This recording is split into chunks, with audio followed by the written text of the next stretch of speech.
Wait, do I have to go to the hideaway first to get Joshua? Or is he just with me now automatically? Yeah, he's just with me now automatically.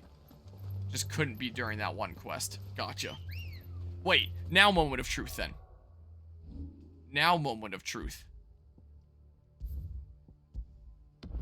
Heck yeah! That's what we like to see right there. Okay, OCD disaster averted. Okay, let's go get the tome thingamabob or whatever. Here. Wait a second. Wait just a second here. This might take a while. Why do I keep holding circle to dismount? What game am I getting confused with? Yeah, let me just do this really quickly. I want this charged up for the next boss. That's what I very much like here. That is so many crazy slashes. Wow. Whoa. Oh, I just ravaged that guy. Sure, ravage that guy. And then I'll do it into a combo in some way. Wait, did someone hit me? Never mind about my combo then. Ow. Stab, just kidding. Oh, I guess I didn't do it soon enough. And, just kidding. Oh, never mind. I guess if I do the kick, I can't exactly say just kidding. And, just kidding. And, just kidding. The fact that I can do that is so funny to me. Like, there's no real point in doing it. I'm just giving up on damage that I could otherwise do, but it's so funny to me. Press On is another really good theme. I don't know if I'm familiar with that one. I haven't taken the time to listen to a massive ton of the soundtrack yet. Basically the calmer version of Find the Flame. Okay. First phase theme against the shadow. Okay, I gotcha. Oh, the violin and piano that plays the majority of the theme. I don't know if I've listened to that version again on my own time. I would have heard it in-game here. But, don't know if I've listened to it on my own time. I'll have to properly go through the full soundtrack of this sometime later, and I'll have that come up. The one that's marked with a side quest marker. Give me that through the fence. Oh my god, it actually gave me that through the fence. I wasn't sure if it would for a second there. Like, I figured that was the range, but it might not let me actually collect it. A complete botany of Banes. In case anyone wants to read that. His interest was certainly varied. In case anyone wants to read this. I don't think it's too important. I can read it really quickly. Are one of your favorite themes in the game? I can listen to it while I'm reading. That's what I can do. Just turn it down a smidge here. That's what I'll do. Press on. Okay, yeah, this is familiar now. Oh, I turn it down to there. The Folklorist Fabulary, the Moogle. No spirit or sprite appears more often in Valisian folktales than the humble Moogle. Though they are occasionally painted as mischief souls, akin to pixies or imps, most stories depict them as clumsy yet congenial spirits who delight in helping mankind with their daily labors. They are said to have sweet tooths, leading to the common superstition that one must not leave cakes or other sweetmeats uncovered overnight, lest naught remain but crumbs come morning. Okay, yeah, this is cool. In appearance, they are described as being covered head to toe in soft white fur, excepting the small dark wings by which they are somehow able to take flight, the brightly colored pom-poms that protrude from the tops of their heads. Yet there's one detail regarding the Moogle that most find more remarkable than even the orb that tops its brow. The fact that the creatures actually exist. Preposterous, I hear you cry. Everybody knows that Moogles are the stuff of legend. I quite agree, but every legend has its basis in truth, and in the case of the Moogle, the fact may not be so dissimilar to the fiction. Ancient bestiaries list the white mole whose feet do not touch the ground among the beasts of the realm, and the illustration beside the name, why, none other than the Moogle. Of course, it is true that creatures are not known to still survive in the twins in the modern day. Perhaps their miniature wings carry them to other climes. Perhaps they were hunted to extinction. Or perhaps, just perhaps, they do still live among us, hidden away from human view. I did also realize by me initially saying I'm not reading that out, so like here's me scrolling through it slowly in case anyone wants to like pause and read it, and then me actually reading it. It is possible that someone could have actually paused and read it expecting me not to read it, and now here I am reading it, being like, what the heck? I didn't have to bother pausing and reading it, in which case sucks to suck for them. But like, I don't think I'm a big enough content creator for that to actually matter. I-tier Fotida or Tail of Wyvern, a complete botany of Banes. White of flower and black of root, the latter of which gives out an inky gall when cut or crushed. Tribesmen of Northern Storm prick their skin with oaken needles soaked in such, drawing curious patterns about their arms and legs in honor of their heathen gods. The gall is passing toxicate, that a single drop taken by mouth may result in cramps most painful for 5 days and 5 nights. or if applied to a wound, certain death. Should a slip of the needle end a young warrior's life, it said that his skin print failed to find favor among the heavens. No, I know you heard me read the whole thing. That's not what I was saying. From a distance, chapter 16, The Fall of the Bears. The emergence of the first magic adepts was widely heralded as a gift from the gods. Indeed, the title with which those with the gift came to be commonly known is most likely a contraction of bearer of the heavenly blessing, the wording used by the tribunes of the time. Those born with the blessing were lauded as living crystals and granted high office and plentiful reward for their status as chosen ones. Over the years, this reverence for their kind would become a full-fledged religion led by the bearers themselves, developments that would prove fateful. The divers nations of the time were unanimous of their disapproval of the founding of the church, while the authorities had for years welcomed bearers into positions of power in their own structures of state. They are mistrusting of an organization led by bearers for bearers. Efforts were immediately made to chasten the church and its followers, banning members from holding office, evicting adherents from their homes, and breaking up meeting by force. The church responded by forming a volunteer army to resist this persecution, and yet it continued, creating a cycle of ever-increasing bloodshed and rancor, and a growing rift between those born with the blessing and those without.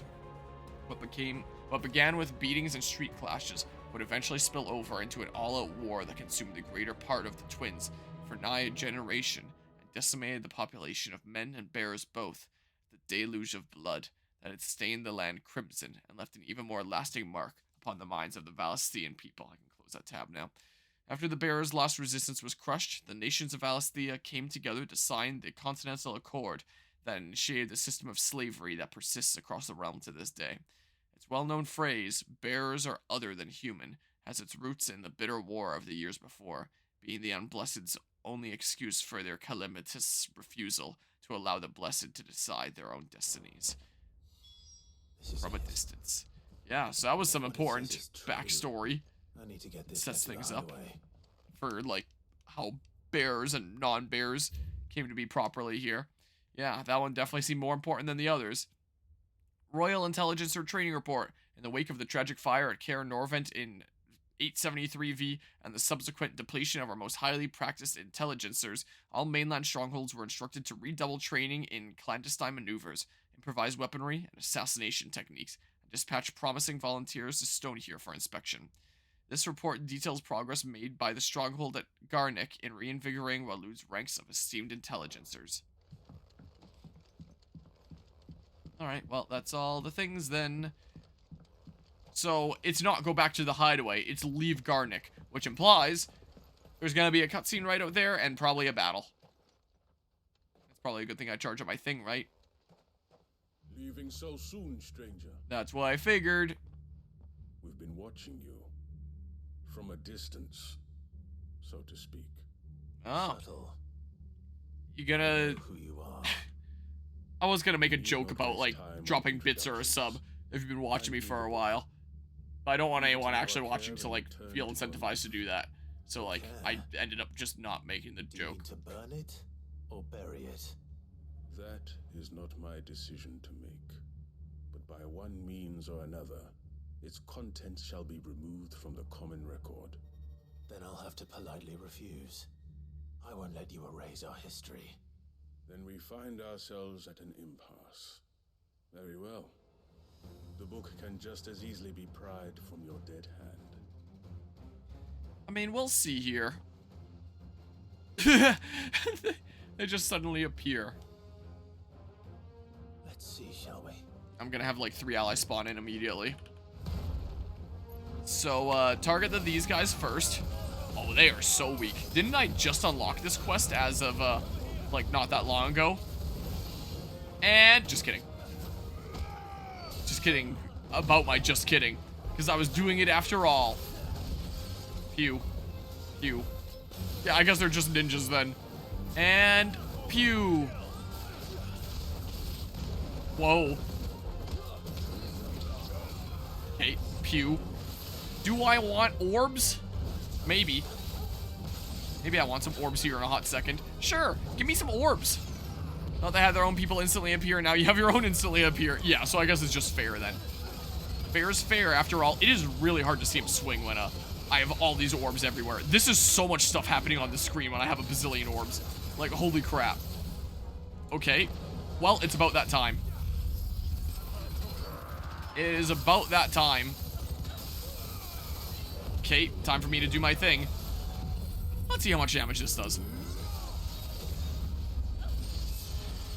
Okay. And then... Here, I don't need the bar for that.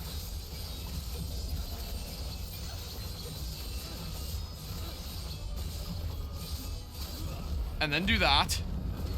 And then do that again with it buffed up. Okay, I don't know, orbs again. Or something or other. Well, he died. Okay, well, I'm gonna have to charge up my thing again. So I'm gonna have to do. I have 150k. Clutch mine. Whoa.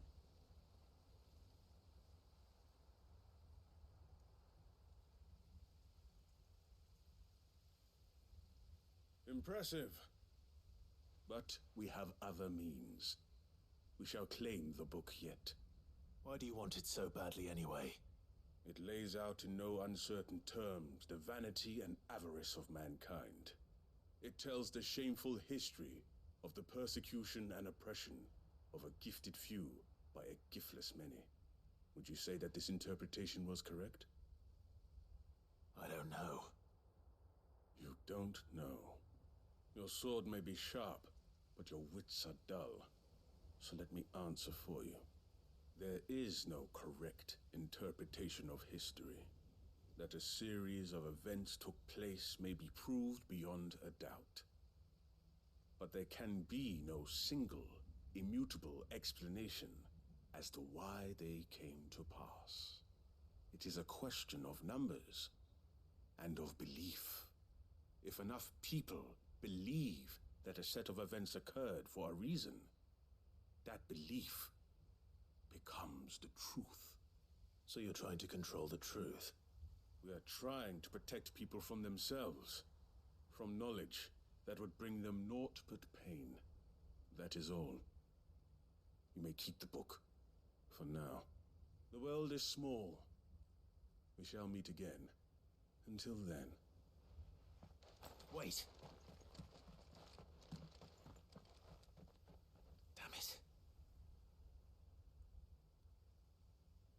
Let's get this back to Vivian. Perhaps she can explain what that was all about. Yeah, we can see about that. But yeah, I mean, when it came to like the stagger damage I was doing before, it was just kind of like whatever skills I happened to have equipped as I was experimenting with different things and just trying things out and seeing what it would do and trying to build up that damage multiplier, but not really having a formula. And I don't know if I would really say that I'm really playing it when I'm doing stagger stuff now. Like, I just labbed a formula on my own time, and now I'm just, like, consistently executing that formula whenever I get a stagger. I'm not coming up with, like, different things on the fly that I'm doing each stagger. I'm literally just executing, like, the same order of things and the same formula. So, I'm kind of like an algorithm now at this point. Is what I am. Rather than an adapting player, you could say. But I found an effective algorithm, and I will use it effectively. From a distance, no mention is made as to the name of the author. Whether that is because the title page has been lost to time, or because the tome was published anonymously, it is impossible to say. But yeah, it definitely is better than before doing it this way. Definitely a significant difference. You found it. Thank you, Clive. Even though I asked this of you, I was not entirely sure it would be possible.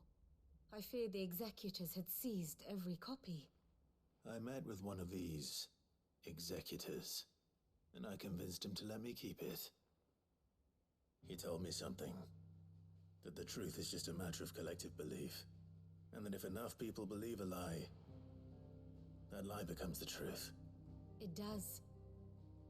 But it also means that the truth is not immutable. That it can be changed. Provided that those who wish to change it can convince enough people that their perspective is the correct one. As the sad history of the bearers proves. You said that the book inspired you to become a scholar.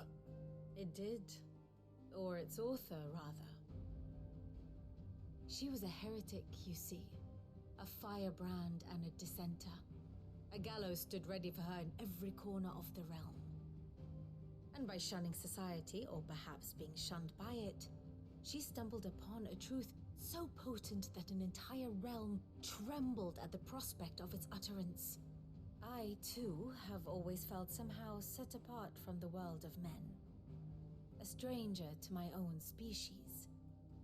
She taught me that my solitude was not a curse, but a gift. And that, though my journey to the truth might be a lonely one, what I found at my destination would be more than worth the cost. Do you still feel that way? That you're not one of us? Honestly, I'm not entirely sure anymore. Since coming to the hideaway, I find my thinking somewhat clouded. Perhaps the result of studying mankind from a rather closer perspective than I had intended. But the more I study, the more I find value in this perspective. In looking not from the outside, but from within. So if you'll permit me, I'd like to continue my work here. Remember, Clive, when enough people believe, belief begets truth. Give the men and women of this benighted world the gift of truth. Make them believe in you, as I do. I'll try, Vivian. I'll try.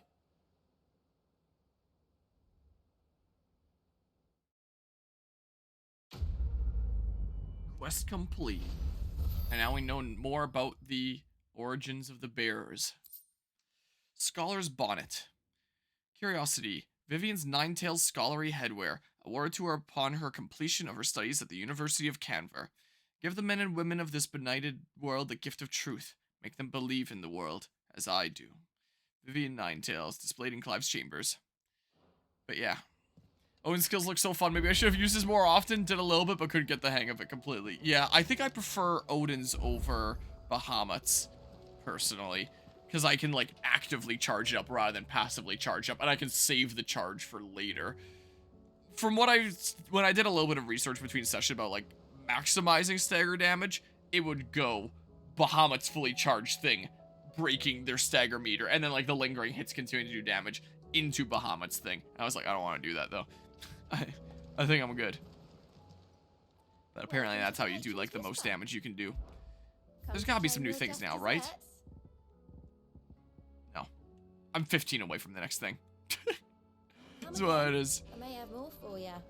But yeah, so I did the quest that I wanted to do here. So next time I can start Echoes of the Fallen there. But yeah, last stream I was in a little bit of a sour mood. Was definitely the case. A little bit more of my competitive side came out, I would definitely say. Like, I mentioned this a little bit during my Persona 3 Reload stream the other day, and I was thinking about mentioning it at the end of last stream, but I was like, you know, I'll just mention it, like, sometime during the next stream, so here I am mentioning it now. But yeah, when it comes to, like, the whole learning stagger damage there, I'm the kind of person that I very much grew up with wanting to try and prove myself and not be, like, relegated to the background and stuff like that. Like, I kind of felt like I was a lot of the time. Like, I really felt like I was struggling to stand out. And so I wanted to, like, prove myself as being worthy of people and their attention and stuff like that. And I feel like that kind of gets reflected in me as a content creator as well, to an extent. Like, when people make comments like someone did on my Roller Coaster Tycoon 3 playthrough, for example, they're going to really, really stick with me when it's like, wow, I was hoping that I could, like, tune into this and see, like, some really good gameplay, but, like, it just sucks. I didn't learn anything new about the game. It's just, you're just doing stuff, like, really basically, and, like, and it's the kind of thing where it's like, ow, well, that makes me feel not all that great. And that still sticks out to me, like, to this day, about my Roller Coaster Tycoon 3 playthrough. That's one of the things that comes to mind. Plus situations, like, with just growing up and wanting to make an impression on people. So, I feel like when I'm starting to feel like I'm not doing all that great in a game, then it's like, oh man, that's kind of reflecting on me as a character, especially as a content creator here. So, that's one of the reasons why playing this game, going throughout it, I have taken time between sessions to try and learn like cool combos and stuff that looks flashy and awesome, like the aerial combos and stuff like that. Because one, it feels cool for me to do, like it's fun for me to do, but I also want like my gameplay to look and feel cool and stuff like that. And throughout playing this, I've just been like playing around with like whatever things I haven't tried yet here, being like, let's try stuff out and eventually settle on my favorites. And that's not something that I really did all that much of on my own time, was like trying these out and settling on a favorite. Gameplay does look super cool though. Well, I greatly appreciate you saying that. And I feel like that was a major factor in terms of like my stagger damage, because I was just like experimenting around, and all I knew about like stagger is just like do multiple hits to ramp up the damage multiplier and then do like the big damage things later. So I was just kind of like playing around and seeing what I could do from that, but like I never really labbed anything with stagger mode. I labbed combos and cool stuff there and things like perfect sick timing, but I never really labbed stagger things, and it definitely reflected in my gameplay there, and especially with like my whole experimental thing. So during the why do I have this like partially, do I have this partially done? Master hold 3000, and this is 500 master hold. Oh, it's just such a different point value. I was like, what? Was there an intermediate upgrade that I got there? Yeah, there's some really cool stuff that can be done with Odin there. But yeah, so during the last stream, like, I, for whatever reason, like, it really brought out my competitive side a decent bit last stream. So, I do want to apologize for last stream me being in a little bit more of a sour mood and being, like, in my more competitive kind of mode that I probably shouldn't be in as much, because it's not, like, probably the most healthy thing. I was mentioning it a little bit at the beginning of this stream. I know Sate was making jokes about how, no, it is super healthy, but now I'm kind of elaborating on it a little bit more. Like, no, you weren't dissing me at all. Like, you literally weren't at all here. But when there was things like you mentioning that there was a friend that, hadn't died once, and then got to Barnabas, and that was the first time that I died, I had in the back of my head, like, if I manage to get through Odin without dying, it's gonna be so cool. Like, I was suddenly comparing myself to a complete random stranger that I've never met, and I'm seemingly never going to meet, and is therefore a really stupid comparison of me to be making in my head. But it's still what I had in the back of my head. I was like, oh, I gotta do super well during Odin, and then I died like rapid fire, and then I started to express more of like multiplayer game frustration, because like when you're playing a multiplayer game and you're struggling to beat someone, it feels like you're struggling to beat like a real person, and like that can lead to more frustration than a game where it's like there's clear set rules and stuff like that. I don't know, I find that people and myself can find themselves getting a lot more frustrated at multiplayer games than single player games. And that's kind of what that was last stream. It was kind of multiplayer game frustration, because I had like some stupid imaginary comparison in my head, bringing out like my need to prove myself as being good at the game, and like comparing myself to others when I really shouldn't. And I thought during points of my life that I was completely over that, but like, nope, it's still a thing that I deal with from time to time. So that was a little bit of that frustration there. And then with the stagger damage stuff that was being done, it's like, man, now I feel like I really suck at this, and I gotta, because like, let's face it, my damage values were sucking last time because I hadn't labbed anything, and I really wanted to like do better at it. So I figured like between last stream and the next stream I would lab it a little bit. And then when another person came into the stream as well and was saying that like, oh man, the order is just like completely wrong here, and that's what's going wrong here, that it wasn't anything like malicious. There was no one like coming after me or anything like that. But still, when I already had that lingering feeling, it was kind of being drawn out of me a little bit more, and I felt like my frustration came out a little bit more than it probably should have. With it being like, I know, I don't want to be backseat gamed here. I'm just like figuring it out as I go along. Stuff like that I was saying last time when that kind of stuff was happening, because I don't necessarily feel the need to like be the very best at anything. If I wanted to do that, then I would just try to become like a pro speedrunner or something like that, and then like drive myself up the wall with frustration and like struggling to do that. Like, that wouldn't be me. But I don't like the feeling of I suck. You know, I want to be seen as like, hey, at least he's pretty good at that. So I feel like I got a little bit too frustrated last time, and I do want to apologize for last stream. But that was also the thing that spurred me on to actually lab things out here and see what I could get figured out. And that's why my stagger damage is, like, super great now as of this stream. So you could say maybe it was a good thing in that sense. But yeah, there's that side of me that started coming out. Is I started feeling like I suck. And I wanted to not feel like I suck anymore. But that frustration of, like, in the moment I still suck was being expressed a little bit during the last stream there. But yeah, let's just see here. The good news is that you beat him first attempt after the time you managed to get past his super KO attack. Did I? I don't even remember now. Now it's all just a blur. Remember seeing that too during the enemy waves? It's fine, kind of dipped here and there because I wanted to focus and concentrate for better with the game. And, like, there's no worries there. I have nothing wrong with, like, any of the comments that you're making. But that was, like, my somewhat competitive / needing to prove myself side coming out. Like, man, why am I sucking here? I gotta prove myself. So then after last stream, it didn't even take me that long to lab. I literally just did it earlier today before I started the stream. I did a little bit of research of like, what are some good things to use while the foe is staggered? And I found out Diamond Dust, Dancing Steel, and this. And I was like, all right, let's use those and like build other stuff around it in my own way. And that's what I did. I put on this for like destroying the stagger meter, did this for like destroying stagger meter plus like general utility and defense here. And this because it sounds like something that'd be really cool if I can like actually get used to it and use it more effectively. I should be using it more often. It has a really short cooldown, so I should definitely be using it more often here. Also, why you mentioned the others that you're on the toughest boss to focus on too, and I appreciate that there. Yeah, I feel like when other things were being mentioned there that like questions to me when I was in the middle of the boss, there might have been a little bit of frustration that came out of like, I can't answer these right now and I'm losing my mind at like this craziness, and that was right when my competitive side was coming out and me needing to prove myself, and then everything was, yeah, there was that. So that was where I was kind of at there, and how I ended up getting to the point that I'm at now. Basically, a love letter to Devil May Cry fans.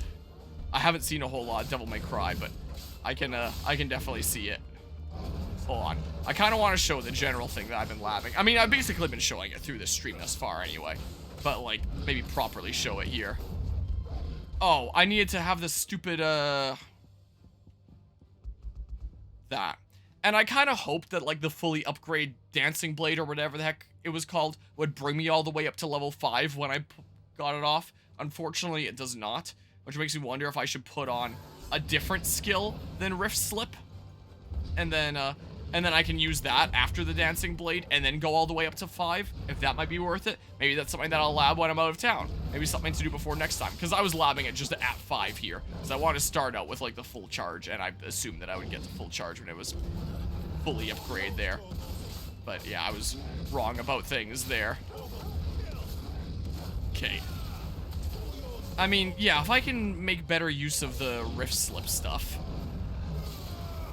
like that, and then I can kind of just continue comboing. It is a thing that has a lot of cool potential, I will definitely say.